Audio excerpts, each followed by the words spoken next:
Dylan! You son of a bitch. What's the matter? The CIA got you pushing too many pencils? Huh? Had enough? Make it easy on yourself, Dutch. Okay. Never did know when to quit, huh? What's up, bud smokers and movie lovers, and welcome back to 5 on It. On today's episode, we are traveling back to 1987 to review the Arnold Schwarzenegger classic film, Predator. And stick around for the end. We're going to tell you a little bit of what we're high on. I'm going to give you a little bit of my Predator Badlands review, let you know if I think it's surpassed Predator as the ultimate Predator film. But Sir Fraser, tell the people what we're talking about. Man, so we decided to review this movie, the movie that started this entire franchise. As you mentioned, Badlands was released this month, and we thought, what better time than to go back and revisit where this whole thing started. And man, so I was kind of thinking about this. So this movie, as you said, dropped in 87. Dude, the 80s are a really strong era for sci-fi movies. Think about this. You got Predator, you got The Thing, you got Aliens, you got E.T., Blade Runner, Terminator, Back to the Future, Ghostbusters. Man. Bro, you even got Tron, the movie that started that franchise. We haven't seen the original, but we're both fans of Legacy and Ares. So a lot of really strong, and from strong to, I would say, great sci-fi movies, they live. Did you mention The Fly? No, damn it. Dude, The Fly is one of the best sci-fi movies ever. And as far as the makeup and Jeff Goldblum slowly drifting into the madness of The Fly. And dude, that movie is fucking awesome, and it's so gross, and it also has a little bit of comedy to it. You need to check out The Fly, and if you guys haven't seen The Fly, for sure check it out. It's arguably Jeff Goldblum's best work. Well, dude, that's another movie. I'm trying to think. The Abyss, that's a really fun and good James Cameron sci-fi. Let's say, is that dude, JC? There's so many good to great sci-fi movies during this time, and this, is another really strong contribution in that genre. We got this sci-fi action, borderline, definitely flirts with horror. A quick side note. As a kid, seeing the Predator when he has his cloaking device on, that shit spooked me out as a kid. I was like, what the hell is this? Dude, even when they're sitting in the trees and Billy is just kind of looking at it, and you just kind of see something, and then the eyes glow yellow for a bit, and then it goes away.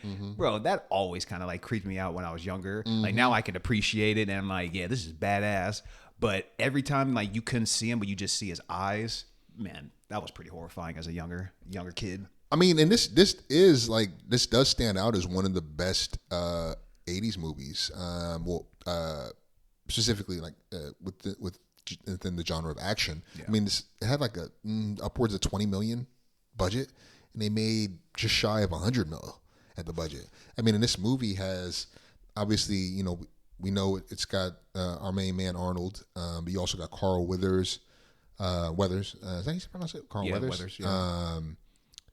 It's all in the hips. You've got Sonny Landham as Billy, Shane Black, who a lot of people will also know from as a writer of Lethal Weapon. And also, a fun note, I read that he was working on the script for The Last Action Boy Scout during filming for this. He's a great director as well. Oh, for sure, man. And you also got Jesse Ventura, as well as the legend Bill Duke.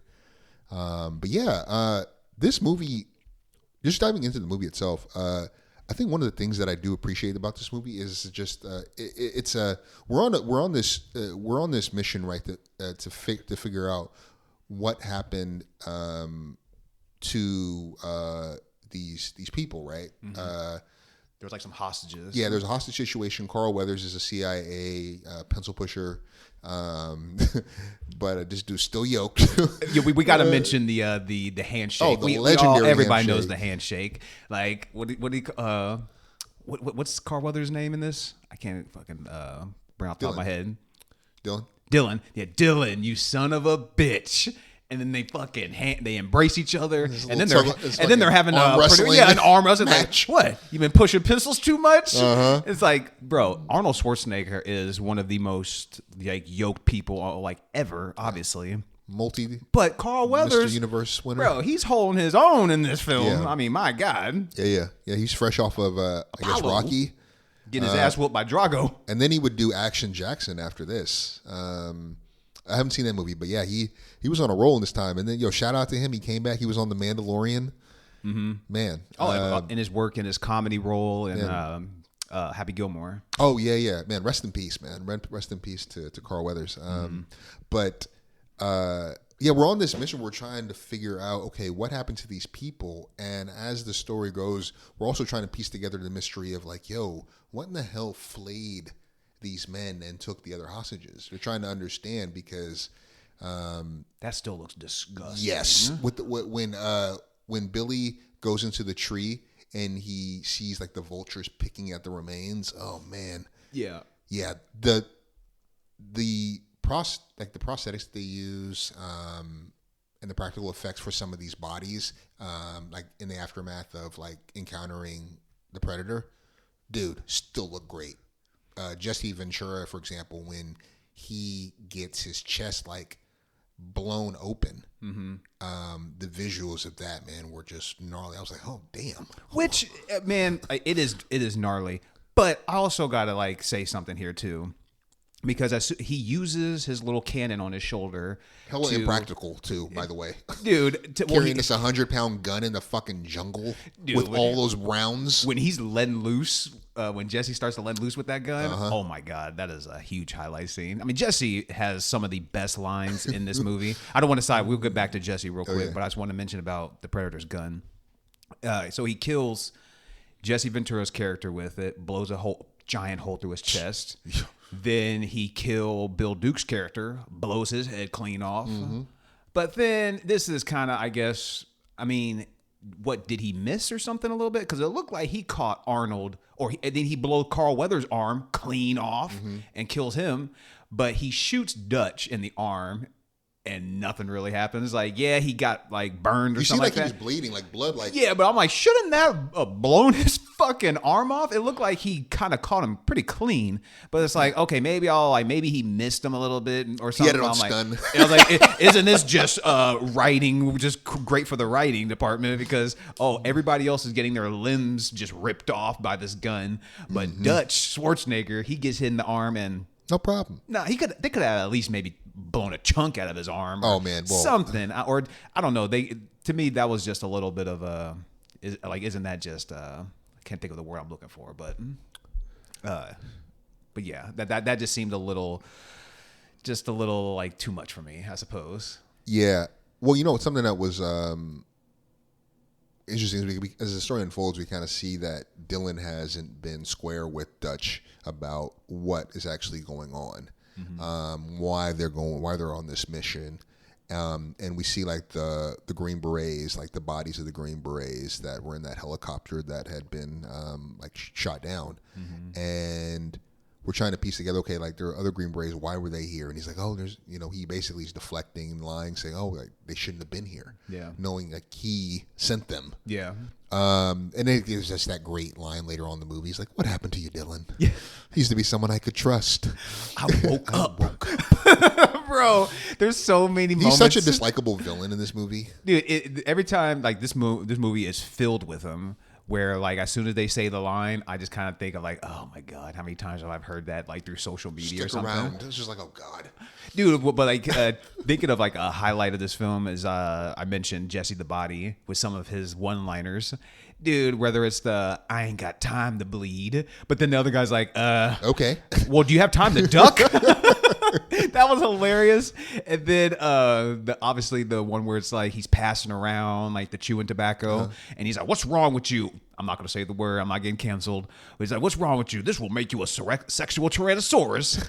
And then another one where I feel like it doesn't get enough credit is son of a bitch is dug in there like an Alabama tick. Oh, yeah. It's like he's got so many little one-liners, and I'm starting to think like maybe they didn't even really write any dialogue for Jesse. They're just like, hey, when you get talked to, just say whatever comes free naturally. Because it's like, bro, what kind of the writing would actually think of so some of this specific, stuff? yeah. It just seems so off the wall that it wouldn't be surprised if Jesse kind of made up some of this stuff. Because if you don't know Jesse the Body, he was a professional wrestler, and some of the professional wrestlers are fantastic at like cutting promos just off the dome and stuff. Yeah. So I wouldn't be surprised if they gave him kind of like some freedom with his dialogue. I completely agree, and I think that wouldn't surprise me specifically for his character, because we talked about They Live and how Roddy Piper actually gave them some lines from his own promos, Exactly. from his notebook. So I mean, like, a lot of them they're used to kind of having those kind of one line, those zingers, to really kind of gauge the crowd, get them involved, and you know, just kind of heighten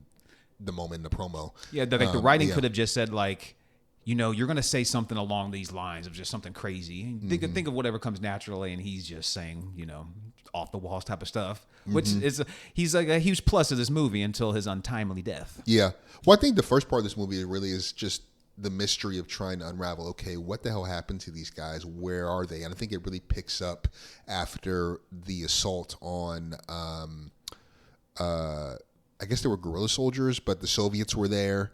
At the camp, like when that whole thing happens, that's when it kind of picks up a notch after that, because the Predator is already stalking him. I love the detail too, the recording he gets of Billy after Shane Black's character tells him another like terrible sex joke. Yeah. His jokes were so ass, dude. I was like, he's trying to work those pussy jokes, bro. In there I was too just much. like, yo, dude, you need to get some new fucking material. This is straight up trash, or at least work on your delivery, or Yes. something, like one of the two. But like the laughter from Billy and the way that the Predator uses that at the end, it was like, it just added like this eeriness to it. Like it's so eerie, like the way that it so seems so inhuman. Yeah, dude, that's why, like, obviously this is the first Predator film, so this just laid the groundwork for some of the other future Predator films that we have seen that come out. And one movie that particularly that comes to mind is Predators, that's starring Adrian Brody. And honestly, the cast in that movie is pretty underrated. It's honestly one of the best casts like you can see. There's like Oscar nominated ones, like just out the ass. But there's a moment in there, I feel like they took some from the Predator of like copying the voice, where he sets up a trap and it looks like it's the dude Danny Trejo, Machete, and they set him up and you just see his back. And he looks like he's just kind of sitting there, but he's talking to the crew, and so they're all thinking like, "Hey, it's him. Let's go grab him." But it's obviously a trap. He's already dead. But the Predator is mimicking his voice or like setting up a recording to make it seem like he's alive. And so that just obviously, when I saw the Billy scene and like the end of this, I thought of that movie, and it's like, yeah, they might have did it a little bit better in the future movie, but obviously this just laid the groundwork for it. But that's just such a good. It's a good like tactic, man, like to steal like the voice and to like use that in like use it in the hunt. Yeah, that just shows how just capable the Predator is. Yeah, I think one of the interesting things about this movie is that it doesn't really shine much light on like the Predator or its motives, right? Like we just know that this thing is hunting. We see like the spaceship at the very beginning of the movie. Kind of reminded me a little bit of like The Thing. When we see the ship crashed Earth, but we don't get a lot of sense of the motive. We do know it's a hunter, and there's a lot of lore like around the local community talking about every so many years or every so often this men will turn up kind of flayed like the way the Green Berets were. And they called it like the demon who hunts men or something like that, the devil that hunts men. Yeah. Like, so there's like, they kind of give you some context like, okay, maybe this thing has been hunting or terrorizing this community for a number of years. But they don't really give you a lot or background or much to this alien. Yeah. So it leaves a lot for the audience to kind of interpret or guess. But of course they do build on it and as the franchise goes on. But I'm just thinking like at that time, you know, it doesn't give you a lot of detail or motive outside the fact that, okay, this thing is just a hunter. Yeah, it's just here and just killing people. And you can, why here? And you can kind of see like it's obviously it has a brain. It has like it finds like moments to like show you that it's not just like some reckless killer, like it would No, kill no, you at it's any moment. it's disciplined. Yeah, and it has like some sort of like morals to it because like when he grabs like Arnold and he's like just kind of looking at him, and then he gets back and he throws off his gear. So it's like you're the last one left. You don't have any weapons on you. We're just gonna do this shit one-on-one. Yeah. So it's obviously he's showing you that he has a code. Yeah, like, for sure. To his hunting, but because they even mentioned I think in the film where like he was somebody was unarmed. The woman. The woman was unarmed and the predator didn't harm her. Yep. And so it's not necessarily saying like the predator is like gonna just wouldn't kill a woman. It's just you're just not a You're a threat. threat. Yeah. And so I thought that was a pretty good, little like key to add to the character of the predator itself. I thought that was a good detail.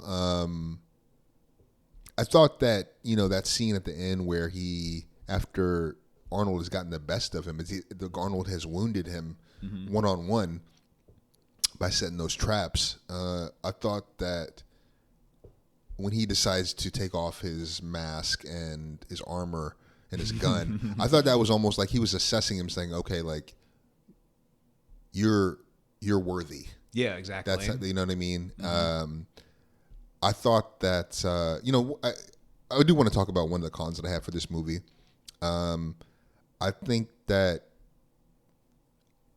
I wanted more kills from the Predator's POV or more kills just involving the Predator. We get some good ones. I think Jesse Ventura is good. I think even the one where Shane's character is killed, like that's he's the first of their crew to get killed. Yeah, I thought that was a really that maintained like the suspense of it, but while also not revealing like the full like what the Predator really looked like. Yeah. I thought Carl Weathers' death was good. I felt like I think that they cheated us of the death of Billy. Yeah. We talked about that off mic. I thought that was a disappointing and I think you could have showed them kind of having some kind of standoff and then cut to Arnold and the other two hearing him scream in anguish. Like, that would have worked still. Yeah. So I wanted more kills from the Predator, and that was a little bit disappointing. That I definitely agree with that. Like we could have got a little bit more, like because we do get like a couple of brutal deaths, whether it's Carl Weathers' character or even Bill Duke's character. Like there is some or like Jesse Ventura like getting his chest ripped open, but I feel like we could have like upped the ante a little bit more, and especially with like Billy because he was like the first one to kind of notice things or like going wrong, and that whatever is out there is not human.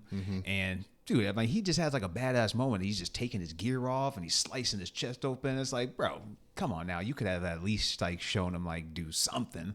They just showed that and then they just cut off and then hear him scream. So I agree. They could have did a little bit more with. You don't have to like have Billy harm the Predator or anything like that, but you could have just showed a little bit more. And maybe it'll just they've built upon this franchise and like done more with the Predator and like with the action and the choreography. But maybe they could have done a little bit more of like some more one-on-ones because we do get a nice one-on-one with Schwarzenegger. But man, Billy could have been a nice character as well to sprinkle in a little bit more choreography there. Yeah, because I mentioned the Predators film with Adrian Brody. They have a nice scene, a Billy-like scene in that film where I feel like they up the ante a little bit more. They give more to the character. They make it a little bit more badass. Not saying it's a better film or anything like that, but they've done the action a little bit more or a little bit better in the Predator films that's come after this. I got a question for you. Where would you put this tier-wise? For a Predator film? For an Arnold action movie. Ooh. Where would you put this on the scale? Let's say like T2. I think we can both agree. T2 was top. T2 is top one. I would say End of Days is like on the lower tier. I don't even remember that movie. The Eraser. I've kind of like put those movies out of my brain, but I would probably say this is if T2 is tier 1, right? I mean, I think yeah, like because I definitely would put T2 as tier 1. Like I would have to say this is like probably tier 2 because I don't know if I would put it on the same level as a Terminator because I just like that film a lot more. Like overall, I feel like the first Terminator. I'm thinking. You're saying that? Oh, because you said Terminator 2. Oh yeah. Okay. saying Well, T2 is a tier 1. So then I'm thinking of yeah. I don't think would this is better than Terminator. No, I don't Even think though this his is. lines aren't. Well, hold on. Maybe that's a different question. I mean, he's great in that movie, even though he has very little lines. He's just so menacing in that movie. I mean, that movie is just such a work of art. Like, I don't know. I feel like these both of like Terminator, the first one, and Predator might still be on the same tier. I can see that. But like, if we're picking a ranking, then I would still put Terminator over Predator. Like like if I was just ranking those 3, Terminator, Terminator 1, or T2, T1, and Predator, it would probably go in that order: T2, T1, and then Predator. So this is tiered. So like I like because like putting on like tiers may be a little more difficult for me because I almost feel like it's just a shelf, and it's like how many stuff can I fit on like the shelf? It's like I wouldn't put it on the top shelf because it's just not as good as T2. Only few can be on the top shelf. But like it would fit in that middle shelf. I feel like because I don't even think T1 is quite on that top shelf as for me as well. Yeah. So like it would still fit on that middle shelf, but it's still behind. But even like I think I would have True Lies over this. I was thinking about True Lies. I think I would have it over Predator because that's a really great action movie. There's still tons of action, and I feel like he dips into his humor bag. Yeah, and like the writing seems stronger in True Lies. Yeah. Well, also it's James Cameron, and what's his name? Tom Arnold. He's a nice like comedic performer to play. Even Bill of. Paxton. Not Bill Paxton. He was in Aliens. Yes. Why am I blanking on his name right now? I'm blanking. Yeah, but it is Bill Paxton. I'm tripping. Okay. Bill Paxton plays like the sleazy guy who's trying to get at his wife. Yeah. Anyways, I was just curious, real quick, where this would rate for you. Well, how many of the Predator films have you seen? Because I was going to ask you, like, because a lot of like with the new Predator Badlands coming out, I know you haven't seen it yet. I think I've seen 3. I haven't seen Prey. I haven't seen. I've seen these 2. So Predator 1, Predator 2, and then Alien versus Predator. I don't think I've seen another movie all the way through since. So you're missing out on probably Prey. Like some was of really good. Yeah, because honestly, like the newer Predator films might be better than, except for the original. I could still, if I'm making a Predator ranking, honestly, like I would have to put Badlands as my number 1. That movie is badass. I'll get to the Badlands. End. Yeah, I'll give you a quick review of that at the end of this episode. But I would put Badlands as 1. And still, like, it's Predator and Prey battling out for that second spot because Prey is really good. Yeah. I think some people were just, like, hating on it at first because it's, like, a female. She's the lead. And, like, how is a female going to beat a Predator? Just watch the film and you'll see. Okay. Because everything, it all makes sense. Yeah. Prey's a badass film. And even the animated Killer of Killers, but by the end of it, it looks like they're going to try to bring Dutch back in this somehow. Interesting. Which, yeah, like, I'm not going to try to get too far down that rabbit hole of like how they're going to bring that back or even how this film ends. Like it doesn't quite make sense either how they would bring him back. Cause I'll quickly say like in Predator and Prey, the Predator kind of comes down at the end, like another ship. And so it looks like they're in Killer of Killers. They're showing you that they're snagging up the ones that kill the Predator at the end. So they're like, they're the ultimate hunter. So you have the chick from Prey, then you have Danny Glover's character in there, which still makes sense because you see him surrounded. So it looks like they could have like kidnapped him, thrown him in the ship, put him on ice, and whatever. Next? But then you see Dutch in there as well. But I'm like, so how the fuck did it get Dutch? Because Dutch is flying off to in the helicopter. Yeah. So that part doesn't really make too much sense for me. But if I'm still making a Predator film or a Predator ranking, this would probably still come in second or third for me. It's still like, it just doesn't like, I guess that things have gone a little bit further as far as like character development and the action and like the visuals. I give it as props, but still. Yeah. I'm not going to be beholden and just pigeonholed to like just because it's Schwarzenegger and it came first. I'm just not for that either. I'm gonna judge something by what I see with my eyes and eye test. Yeah. And honestly, this is still like it's still a great movie. It's still going to get a pretty decent high score from me, but it falls a little bit short as far as like the Arnold Schwarzenegger action films and as the Predator films overall. Yeah. Well, one thing I definitely want to say, I kind of spoke to some of the negatives. I think 2 of the highlights for me was one, the invisibility effect. that they created for the Predator. So I'd read that all effects had to be composited physically. So a stunt performer wore this like big bright red suit because it was easier to isolate and then digitally remove that color in the post-production. There's some really cool pictures online. We should include in the video of just an actor in the red suit. Okay. But then the background was filmed separately without the actor. And during the post-production, the background was inserted to replace the Predator's body.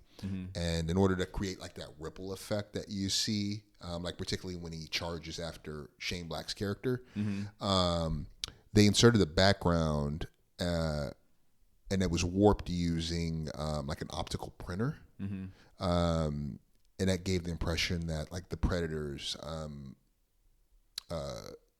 shield or the cloak was bending light.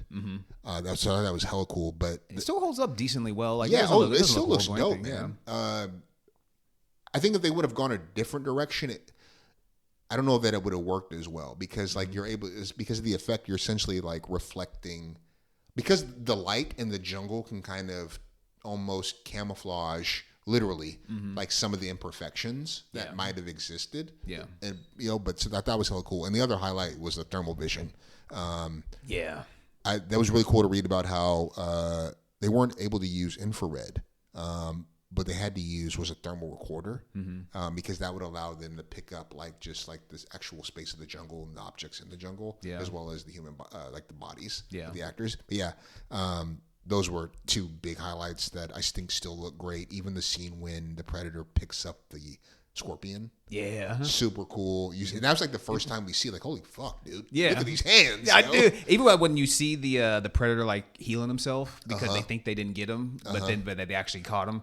And so he's sitting on like the wood and he's healing himself. Like, dude, like the suit and everything, the hands and the nails, that all still looks amazing. Also, fun fact real quick on the Predator's blood. So the Predator's blood was made of the fluid from glow sticks mixed with KY jelly. Just like a random fun fact. And it's still like it looks good because it's like it still has that green weird glow to it and everything. So it's obviously like it's a shining moment too, like when you see it on screen. But one thing, like I dug the like the thermal vision, in which it just shows you that no matter how bad those guys wanted to hide, the Predator was going to find you at some point. Until obviously Arnold stumbles on the mud and he realizes like how to fight this thing and it can't see him. But one thing, like when you get to the final battle, like this is the only like real standout negative that I had was when he's fighting Arnold. I felt like they kept jumping back and forth between like the regular view and then like Predator's POV with the red one. I felt like they kept doing it a little too much for me, where it's like it was just going back and forth. I'm like, okay, we can settle down a little bit or just stay in one of those views for a little bit before you kept cutting. That was just a little bit jarring for me personally. So if they would have just cut down on some of that little back and forth, then that would have just helped out my brain a little bit because I was getting a little bit annoyed. But other than that, there wasn't nothing that was like a huge standout negative for me. Like even a big highlight too was like the score. Like when you hear the bongos going, like doom, doom, doom, doom, bro, I was like digging that because I'm like, that Predator's near somewhere. You don't know where it's at, but it's hiding somewhere. He can see you. But honestly, there was like besides that little fight scene and like the camera view, like there wasn't any like standout negatives for me personally. Like what about you? Did you have anything? I mean, I said like. I wanted more kills. I think that they missed some opportunities to show us those. I really dig the terrain. I thought that was like such a great setting and made the Predator all the more threatening. But negative. I mean, this movie has some of the cheesy '80s lines. You know, when Arnold throws the knife, that huge impractical knife, stick around. It's just knock. Oh, God.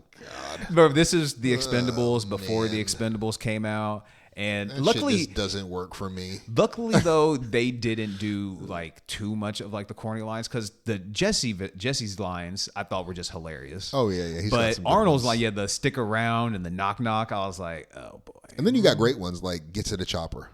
Bro, as soon as he said that, I was like, ah. I mean, this is an iconic line. That's the. I wonder is that the first time he actually said that line. Do you think there was a movie that came before that? I was kind of thinking when he said "get to the job," I was like, was this the first time he actually said this shit? Yeah, I don't know. That's a good question. I mean, because obviously the "I'll be back" we know was Commando before or after this movie? I thought Commando was. I know it was in the 80s, but I can't remember if it was. That before. came out in '85. Okay, so it was a little bit before. So I wonder if he said it maybe in. It could have been in Commando. I've never seen Commando. I haven't seen that one either. That got pretty good reviews as well. He got a 68 from fans and from critics. That's one of the first times I think I've seen the same score. Hold on, it got how much? 68 from fans and 68 from critics. I don't think I've ever seen that before, at least off the top of my head. I have to check that out. Commando. Yeah. Is that when he's on the airplane and like he knocks out that fucking dude? I've seen that clip before, but I don't know if it was. I've seen it on like social, but I don't know. I can't remember if that was tied to that movie or not. Yeah, I'm not even sure.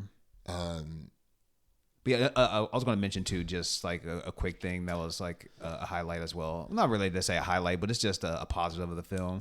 It's kind of the pace, because I feel like from the get-go, the movie's kind of just off and running. We're meeting the team, and they're just throwing their bags off the helicopter. The helicopter scene is a highlight now that you mention it. Yeah. Playing at Lil Jon. I'm sorry, Lil Richard. Yeah. Don't tell that Dude, Mary. and even like the red light, and then you're just seeing kind of how like they're just digging around with each other, and then Jesse spits the tobacco on his boot, and then Carl Weathers like, It's a nasty habit. that's a nasty habit you got there.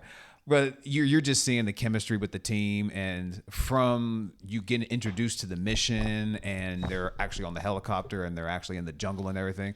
Everything moves pretty fast, and I feel like they don't waste a lot of time in this film. So like that's definitely a positive for this film.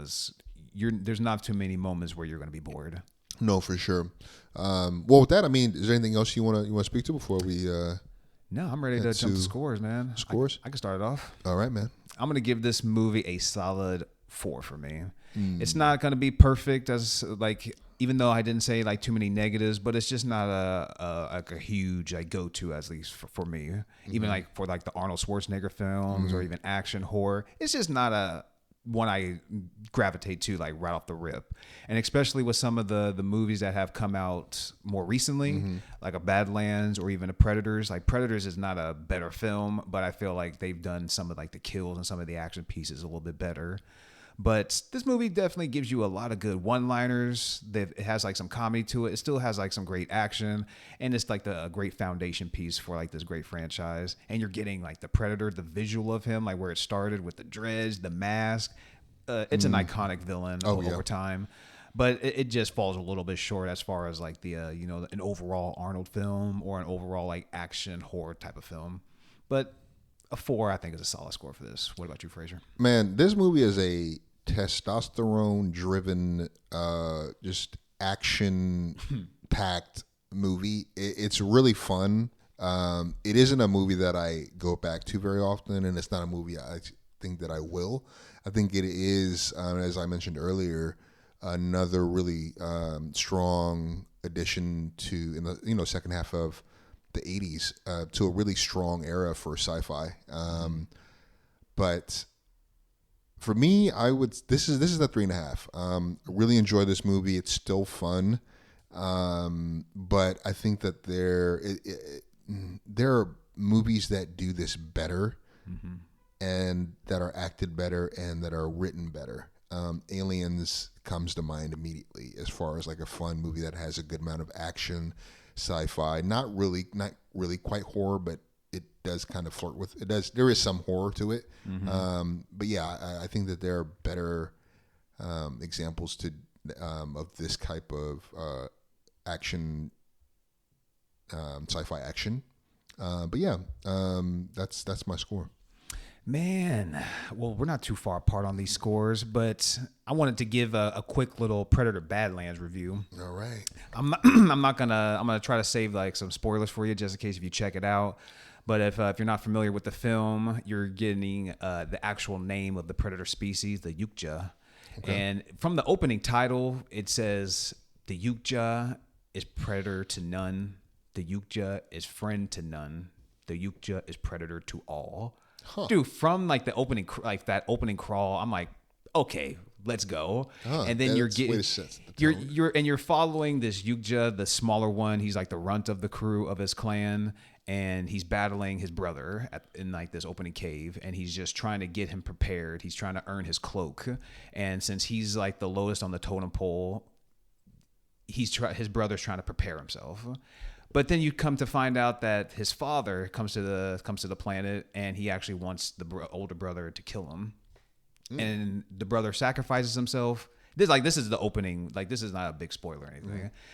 And the older brother sacrifices himself. He sends the younger brother off to this planet because they show themselves like talking about this planet that's like the planet of death, and that's everything that's on this planet can kill you.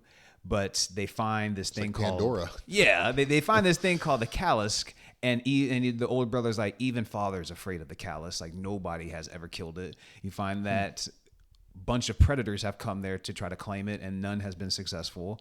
And so Deck takes it upon himself. Well, if they think I'm the weakest, then I need to kill the strongest. And when his older brother sacrifices himself to save his younger brother, you're just like he gets killed. The older brother gets killed in a brutal way too, by his father. Oh, wow. Because he just says, if you think that, like, how can I wrap it? Like, pretty much like, if you gonna like want to leave this weak person alive, then you're weak as well, and so I got to take you out. And they do. It's a great little fight. So you're getting a great battle with brother on brother. You're getting a great fight between the older brother and the father. And then Deck gets shipped off to the planet. Predator Badlands just bow right on the screen, and then you see the world that he's on, and just everything is moving. Everything can kill you, and he stumbles on Elle Fanning's character, which is a Weyland-Yutani robot, a synth, and he's pretty much dragging her along as like kind of a God of War style, if you ever played that video game, where he's got this he's carrying her around like a backpack, and she's just like the kind of like almost like the paperclip on like on Microsoft, where it's like, what is this thing? Like, he's kind of using her as that. Like, is this a callus? What is this? Yeah. Like, he's using her as a tool, because you come to find out that he wants to hunt alone. He wants to do this alone, and he lays out all his tools, and he's using minimalist stuff. And so when he comes across her, he doesn't want to like use her, but then she kind of is like, no, use me as a tool. You're going to need me. And so you're just following Deck's like journey and her, and they come across like some beasts and just these issues that they have to come across on this way to the callus. And the movie just shows, I feel like, some great character development, some great action pieces. And you're seeing like some of the you're seeing the character develop like emotions over time, and you think that it might be a weakness, and he even mentions it, but his weakness becomes a strength for him over the film. And the father comes back down, and they have themselves a little one-off, but the movie ends on such a high note as well. Like, I'm trying to be vague as possible. Yeah. But, no spoilers. No spoilers. But I feel like the film, like the things that it does really well, I feel like is the character development. The story itself, I think, is pretty well done. Like the whole set, the whole like the visuals of it are, because it's very CGI heavy, and everything looks amazing. I feel like this movie has just done everything that the Predator, the original, does. I feel like this has done just as good and even better in some aspects. So if you're a Predator fan, definitely check out Predator Badlands, because even like the Rotten Tomato scores are like very high as well. It's one of the highest rated, maybe the highest rated Predator film. The box office is showing out for it as well. It opened up to like 40 plus, which is the highest in the Predator franchise. Oh, damn. Yeah. And like you would think it is not in English too. Elle Fanning's character is the only one speaking English. Maybe not the only one. You're getting some other people, but you're getting the Yukja language and the sounds of it. Bro, the sound of it is badass too. I came out of the film like, bro, I want to speak some Yukja right now. Oh, for real? And even I saw like some interviews with the actor that plays Deck. And he's doing like the voice and everything. I'm like, bro, don't bring my girl around that, because all of a sudden, bro, that's a panty dropper right there. Bro, you start speaking in that type of language, all the little, like, bro, the way he's doing it, I'm like, bro, that sounds dope as shit, man. You should definitely check out maybe like some interviews with the actor that plays Deck in that. But yeah, I feel like the Predator Badlands just enhanced everything that Okay. the original does, and then some. I don't think you're going to be disappointed as far as like I said, the box office, the critics, the fans, everybody's loving this. Definitely check out Predator Badlands if you're a Predator fan. All right, for sure, man. I definitely do want to check that out because, like you said, it's been getting really great reviews from critics and fans. It does have, Disney's behind it, and so it does have a little cute little critter. And some people are gonna love it, some people are gonna hate it.